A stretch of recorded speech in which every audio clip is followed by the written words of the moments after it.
Welcome to Indus Special. I'm Ejaz Haider. Tonight, our two top stories are both, you guessed it, about the COVID-19 outbreak. The first deals with the economic impact of the pandemic as daily life comes to a standstill. The second with the politics of it. Let's begin with the first and dive right into it. And we are joined by Alanna Shaikh, who is a global health consultant, Richard Burns, who's a senior scholar at the Johns Hopkins Center for Health Security. Thank you to both the panelists. Let me begin with Ms. Shaikh. What will be the impact of COVID-19 on the economy? We're talking about the individual economies, state economies, as well as the global economy. I think we can see that it's going to have a pretty devastating economic impact. And there's no real way around that.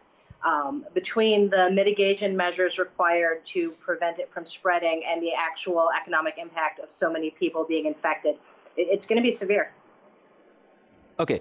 One of the reports that I have, the extent of the damage will depend on how quickly the virus is contained, the steps authorities take to contain it, and how much economic support governments are willing to deploy during the epidemic's immediate impact and aftermath. So are those the rational benchmarks for looking at how the economy is going to be impacted? Yes, I think those are rational benchmarks. And the balance between those three things is going to determine exactly how severe the economic impact is. Okay. I'll get back to you, Shaikh, with questions about the health impact. But let me go to Mr. Burns here. Mr. Burns, it seems that some of the sectors and economies are most vulnerable. Is that correct? And what might those sectors and economies be?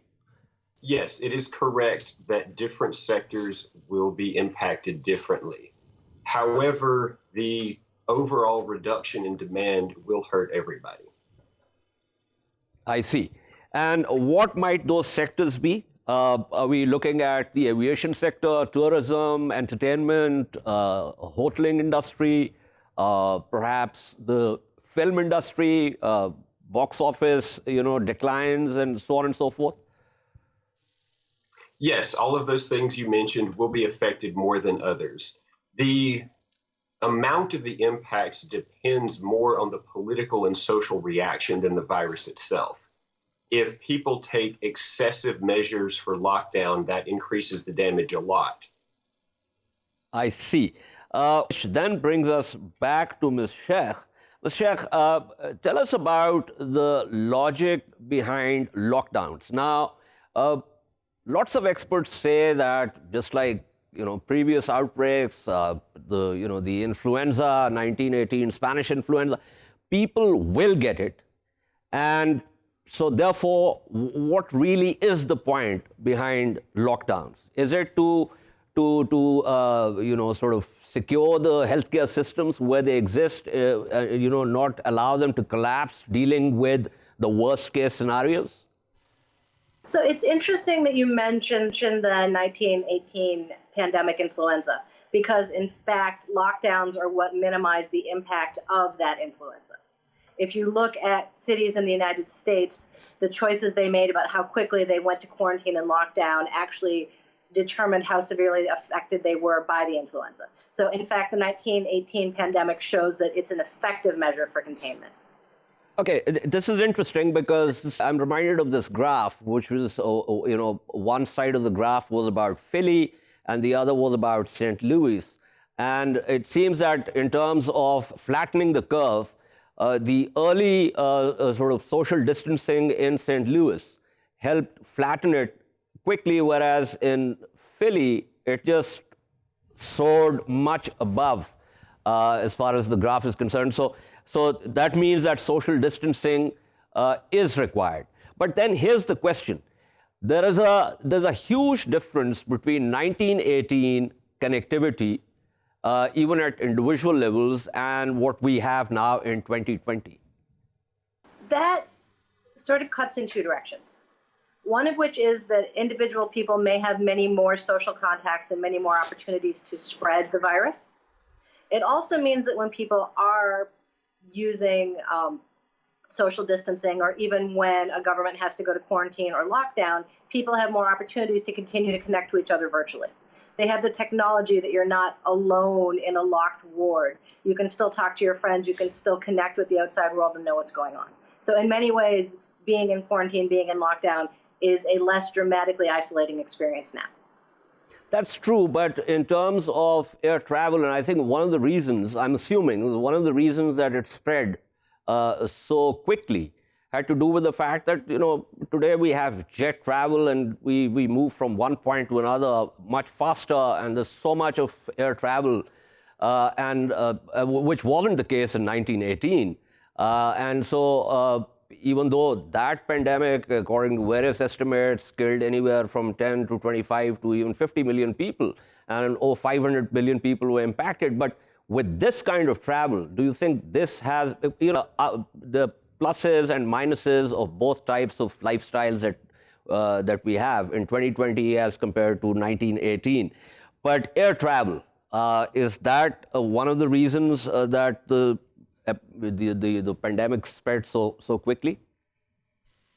It's absolutely one of the reasons the pandemic spread so quickly. And countries that were able to effectively identify who is infected and trace who they'd contacted could actually contain the outbreak much faster.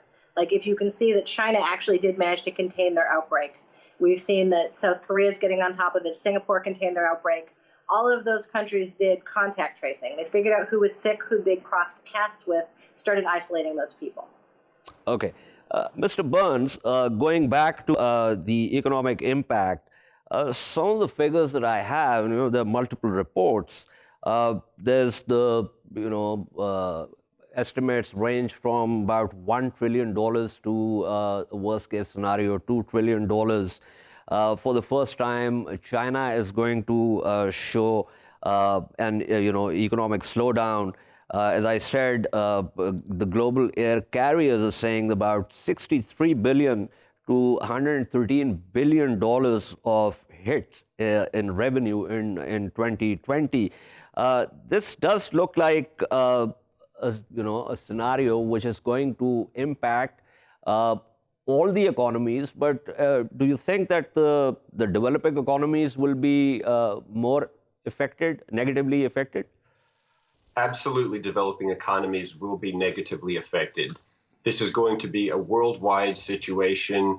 Even if a country gets the pandemic completely under control in their country, lower demand, lower travel from the rest of the world will impact them. So within the developed economies, let's talk about the U.S., for instance. Some of the reports say that the pandemic, in terms of job hits and the rest of it, the minority and less advantaged groups will be more exposed to this. Absolutely. So do you think that this requires some kind of coordinated international response? The IMF, of course, has talked about the rapid credit facility. They've, set aside, I think, about $50 billion or so. But so far, we haven't seen that happen. And, what's happening is really states themselves, state-specific measures. But would this reach a point where we would need an international response? Yes, we absolutely do need an international response. We need the World Bank and the IMF to do a lot of work to help a lot of countries.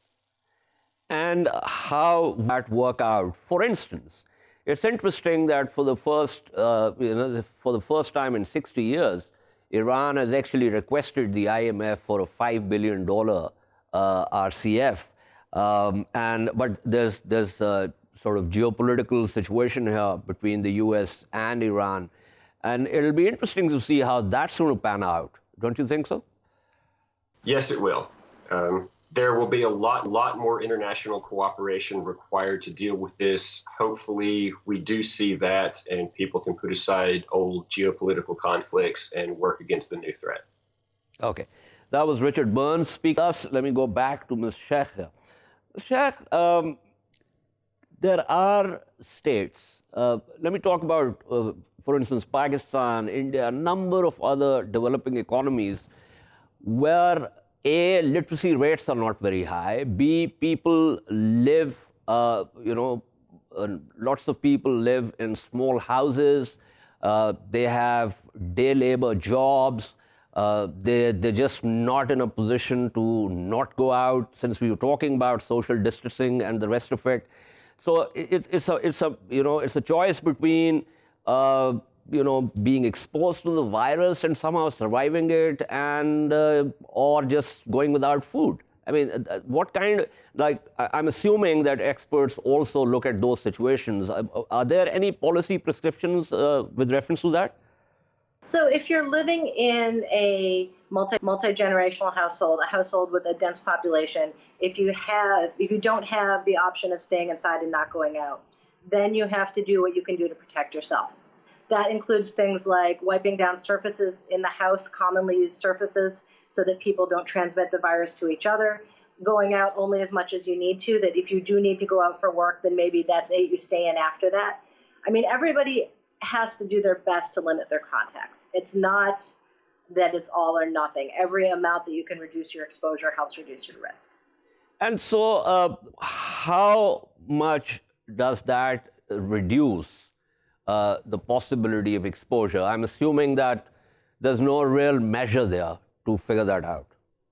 That's correct. It's a difficult thing to quantify, and a new virus, so we have relatively little information on how it transmits. So tell me something about the difference in response. For instance, South Korea went early into aggressive testing. Italy did not. So by all reports, South Korea sort of, the curve is flattening, whereas in Italy we have a nationwide shutdown. The UK has taken a different kind of approach. How would you compare these approaches? So in an outbreak like this, in a pandemic, it's always a challenge to identify what's actually going to work to bring it to an end as fast as possible. And the two approaches are basically containing the outbreak and trying to minimize the impact. And the UK has chosen to try to minimize impact rather than aiming at containment. And I've looked at sort of the team of experts that put together the UK approach and the data they worked from, and it's good. On the other hand, it was also a good approach that South Korea took. So it's hard to know at this point what the best approach is. And we have to see what works, and every country has to make the decision that's most practical for their own context. So essentially you're saying that there is no set template, and there will be lots of variables that any policymaker will have to look into and then formulate a policy on the basis of those. Having said that, I'm assuming that as you move forward, because it's like a race against this virus, that there will be sort of inflection points where you'll have to tweak the original policy. Yes, and that's really where testing comes into it, because having the most recent, most accurate data is what lets you tweak your policy. So that's what testing is all about. It's about giving you the information you need to set good policy and change it if it's not working. Okay, thank you. That was Alanna Shaikh speaking with us. I am now joined by Gilbert van Kerckhove. Mr. Kerckhove is an economist and president, Beijing Global Strategy Consulting Company. Thank you, sir, for being on the program. It seems, as reports indicate, that for the first time since '92, China is going to record a major economic slowdown. How are we looking at that situation? First of all, I think the economic impact will not be only on China. China has very severe blow in the months of, I would say, second half of January, February, March. We had a severe blow. While the industry is trying to pick up, there will be more negative news coming out of China for several reasons. Mm-hmm. But first of all, the Chinese industry is trying to pick up again, but many workers are not able yet to start working. this has a double effect. First of all, the industry is not working well, but the income of many workers, the middle class, the lower classes, is very, very bad now. So they will be very poor consumers. So the consumer market will be very fragile. Another aspect is that the exports of China were being curtailed by several measures. For example, container ships could not dock anymore in the USA, Australia, and many other countries. So exports were being hampered. So this now, while this is slowly recovering, we are seeing another bump ahead for the Chinese economy, is their consumer markets are now closing down. They are stopping. So the former customers they had will also have much lower demand. So the effect on China, only if we look at China, the effect on China will persevere for the rest of this year. That's very interesting. It does seem that, according to one of the reports that I have, surveys of China's manufacturing and services sector plunged to record lows in February. Automobile sales sank a record 80%, and China's exports fell 17.2% in January and February. The official data confirmed a widespread slowdown in economic activity, foreshadowed in low pollution level and depressed shipping traffic, among other informal barometers. So this is, in fact, in line with what you were saying. But now coming to what you earlier said, of course, because it's not just about China, it's also impacting, it's going to have a global impact.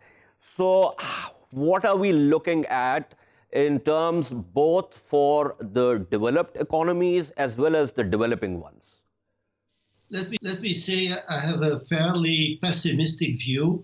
I run a website every day. I post a lot of information on the progress of the virus worldwide, and of course a focus on China. And I have been very pessimistic from the early days on. Many people have not understood that we are facing a tremendous chain reaction within the economy.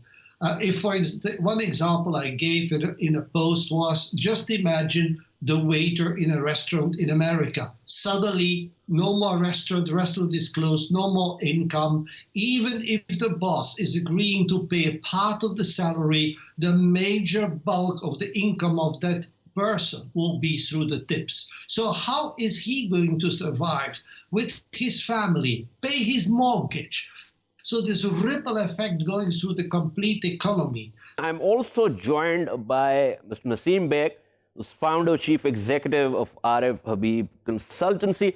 Mr. Beg, thank you for being on the program. We're talking about the impact on the economy. I have two questions for you. One is, of course, it's quite obvious even to a layperson that there's going to be economic slowdown, and also that the developing economies are more susceptible to that shock than the more developed economies. So that's one, with reference to what we are looking at here in Pakistan. And the other thing, the important issue is, what's really the relationship between the economy and the energy sector? And I ask you this question with reference to what Saudi Arabia's decision is concerned, and how the Saudi-Russia sort of tug of war in the energy sector that's unfolding even as the pandemic is spreading. First, as to how we are likely to get affected, given our economy, sort of underdeveloped country. Bulk of our economic activity is not documented, which means that there's not enough data with the government to try and address the issues. If they want to give some fiscal support, they'll find it extremely difficult to pinpoint businesses, etc. There are many businesses who may not even be involved with the banking sector. They will have inventory pileups. They will have issues where or receivables that are not coming back. So they'll get into cash flow problems and their businesses will stop. That means their employees will get hurt. Even if they don't want to fire them, they won't be able to pay their employees. So this is the basic picture that I see. And obviously in the service sector, it's far worse, as the example of waiters, et cetera, but I think it'll impact almost everyone.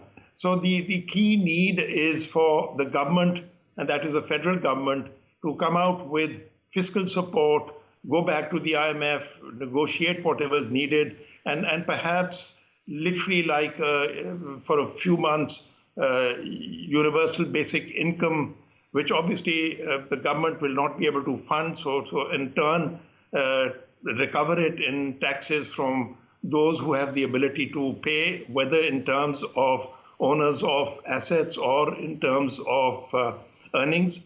So they will have to do some balancing, but some would have to be paid out. So you're basically saying that we probably need to go back to the IMF in addition to the current IMF program of which we are a part.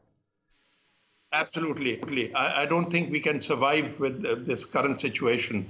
The fact is that we've got the Benazir income support program, but there are people, families registered with it. If we try and register more, it'll be too late. They'll be dead by then. So you need, that's why I say a universal basic income. The good thing is NADRA has data on a family basis. So they can actually pay out money to families all across the board.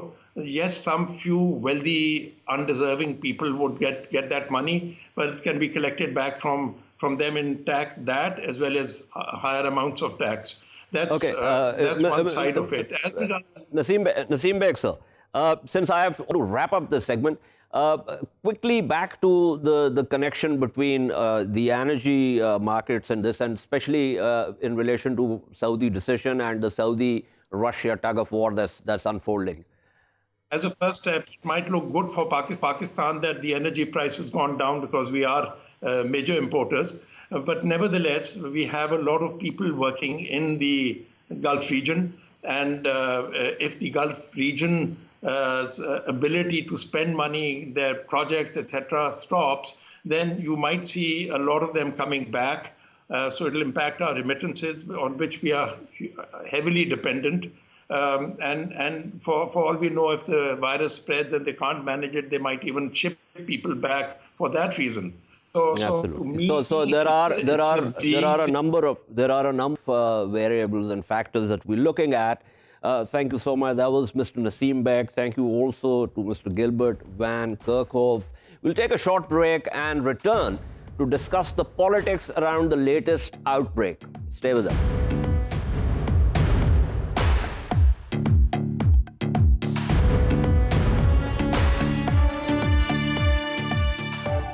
Welcome back to Indus Special. The war of words between China and the United States continues. On Monday, U.S. Secretary of State Mike Pompeo called a top Chinese diplomat and expressed strong U.S. objections over what Washington sees as Beijing's efforts to shift blame for the spread of the coronavirus. Ties between the world's two top economies are already complicated and strained due to issues including trade, intellectual property rights, as well as press freedoms. Now they're being further tested by the outbreak of the virus. Last Friday, the U.S. summoned the Chinese ambassador to protest against comments by Beijing suggesting the U.S. military might have brought the coronavirus to Wuhan. Then there is the issue of sanctions hit Iran. Tehran has, for the first time in 60 years, requested the IMF for $5 billion as rapid credit facility. The U.S., as one of the IMF executive board's most important members, will have a significant say in whether Iran gets the money. Already, there are calls from U.S. experts for Iran not just to be given what it needs, but also for the Trump administration to pursue a more compassionate approach to Iran's health crisis in general. To discuss the politics of the virus, we are joined by Hady Amr, who is a non-resident senior fellow at the Brookings Institution and the Foreign Policy Program, and is also a former senior official in the Obama State Department. We are also joined by Zoon Ahmed Khan, who is a journalist and analyst and based in Beijing. Let me begin with Mr. Amr here. Mr. Amr, the usual thinking would be that given the kind of crisis that we have at hand, that there's going to be more international cooperation.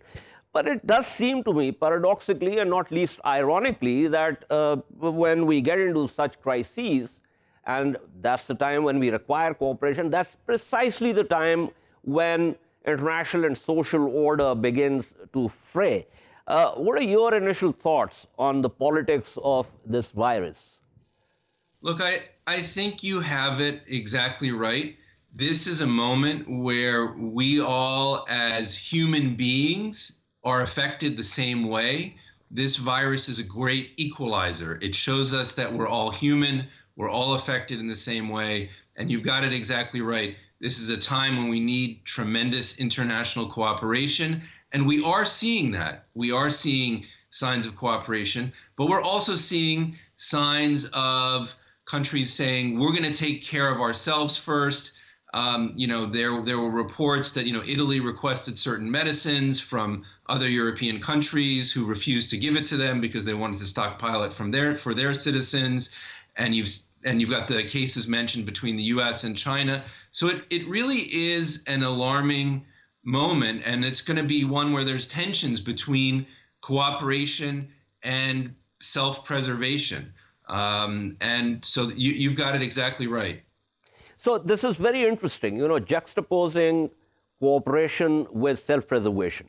Now, the dynamics of this juxtaposition, I'm assuming, has to do with, among other things, of course, there's the geopolitics of it, as I talked about Iran and the rest of it, but also resource constraint. I mean, in terms of the immediate response to the threat. For instance, testing kits, what kind of combination of meds you require, because so far it hasn't really been entirely traced, the virus itself, and so on and so forth. I mean, there are a number of complications. But I'm assuming that if I were to sort of put one term on it, the resource, the constraint, given the immediacy of the requirement. I think that's right. That is correct. But then you've also, look, countries are responding to this virus in different ways. We've seen a very effective response in South Korea where they've been able to contain it. We've seen a relatively ineffective response in some countries like Italy when they haven't been able to contain it, and it's been growing, almost exponentially. And so, but you're right. There are resource constraints, and then there's ideology as well. And so, it's clear that in my country, the Trump administration has had a certain ideology where first they tried to ignore it, and then they said, we're going to blame, this feeds into our political narrative where we're going to blame foreigners for everything. So President Trump, instead of calling it the coronavirus or COVID-19, likes to call it the Chinese virus. Yeah. Which is not inaccurate, but he's using it to feed his own political narrative of xenophobia and nationalism. And so, yes, politics and ideology do also play a role. What you think determines how you see things. And President Trump sees the world through a very nationalistic, very xenophobic lens. And he's applied that to the virus. And unfortunately, he hasn't applied a scientific, or hasn't until very recently, the last few days, applied a scientific lens to things. Absolutely. Things in terms of wars, unfortunately, pathogens are pretty difficult to, keep out. Let me go to Zoon Ahmed Khan. As I said, she is based in Beijing. Zoon, a quick question. One, of course, the worst, it seems, as far as China is concerned, is over. From the point of view of the health part of it. Of course, it's going to have its impact on the Chinese economy. There are already reports coming out about that. But there have also been some criticism of the kind of measures that the Chinese government took in order to control it. And then, of course, the politics of it. This being, as Mr. Amr was saying, the Chinese blaming the Americans calling it the Chinese virus. Give me a sense of how you look at that. Okay, so I think firstly, I will agree with what Mr. Amr said, that of course, this is a time that people can choose to either cooperate or in a relative sense, point daggers towards each other, think in terms of self-preservation. And in China, predominantly, we've seen 8 weeks of a relative lockdown, a relative sense of restrictions imposed on people, no matter where in China they are. And initially, when the country was going through, say, hundreds of deaths per day, and we saw massive racism and massive criticism coming from problem as far as the virus is concerned is solved. But I will respectfully disagree with that, because actually we know that a lot of people are still not back in their hometowns. So there is an expectation that this is because the number of people traveling between cities and provinces has been controlled, and when they will come back towards back to so where they live, you'll probably see another spike. So what you say is that you'll probably see another spike. But tell me something, Zoon, because now it's fairly clear, and it's not an allegation or something, that a lot of this has to do with the the wildlife farming in China and exposure to wet markets. Now, that is something which goes back to the Chinese policy in the wake of the famines, where people, more than 40 million people died. So that is something which obviously needs to be controlled. And with the initial outbreak in Wuhan, it's also now clear that the local authorities did a cover-up until it just got out of hand. So I'm assuming that Beijing is looking at both these aspects of the spread and taking some measures.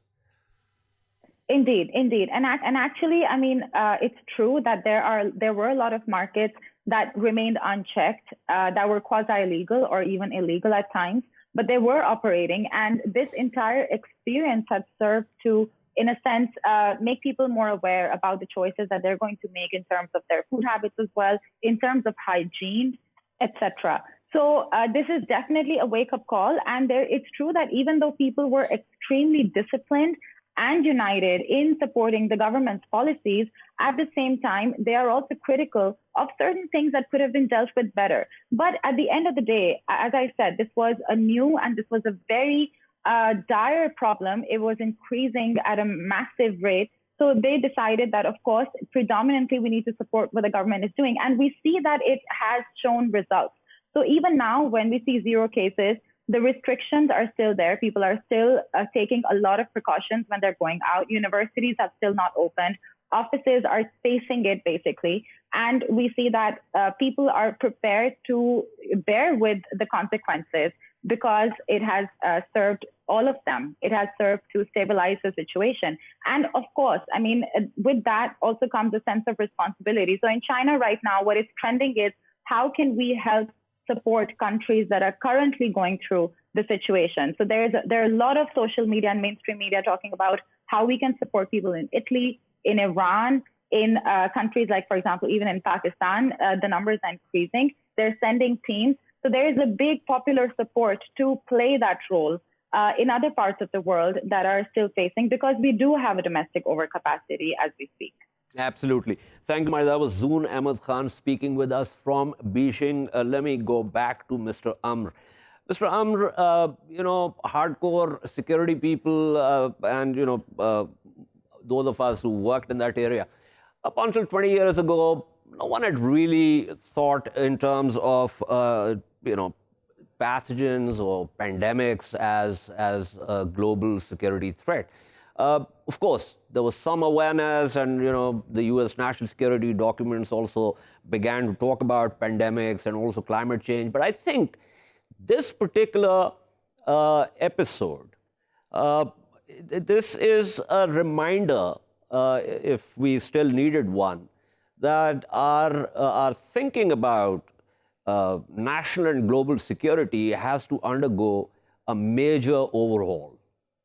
I think that's, so there's a couple of things. I think that's exactly right. So 20 years ago, I worked at the U.S. Department of Defense at setting up a program that brought together military planners from across the Middle East and South Asia to look at programs, issues just like this, issues that's, about pandemics, issues about other transnational threats, to bring them together to say, look, you may be competitors in the traditional military space, but you may want to come up with ways to cooperate like this. I think this pandemic will raise awareness about those transnational threats and maybe get countries that border each other to cooperate more. And so, every country should look around itself at its neighbors and say they may be competitors in some sense, but there are moments where they should, come together. So that's really one thing. There's another question as well, which I think, which I'm really sad to have to raise. But if at the end of this, we see that vibrant democracies like those in Europe and the United States are the countries that actually perform the poorest on this threat, I wonder what signal that sends to people around the world, or what lesson people draw from that when there's a crisis where democracies fail, but authoritarian regimes ultimately succeed. And I think we all are going to need to look into the mirror and figure out how we discuss that. That's further down the line. Mr. Amr, I'm so happy you raised this point, but you said at the end of the program, and frankly, one could have a great evening discussing all the paradoxes and ironies in what you have said. But unfortunately, the time is up. I'll try and perhaps, do a program on exactly this which you have raised. But thank you for your insights. Mr. Hady Amr was speaking with us. This is all for tonight. We shall see you tomorrow at the same time. Meanwhile, for latest updates, you can follow us on social media at indus.news. Good night and goodbye.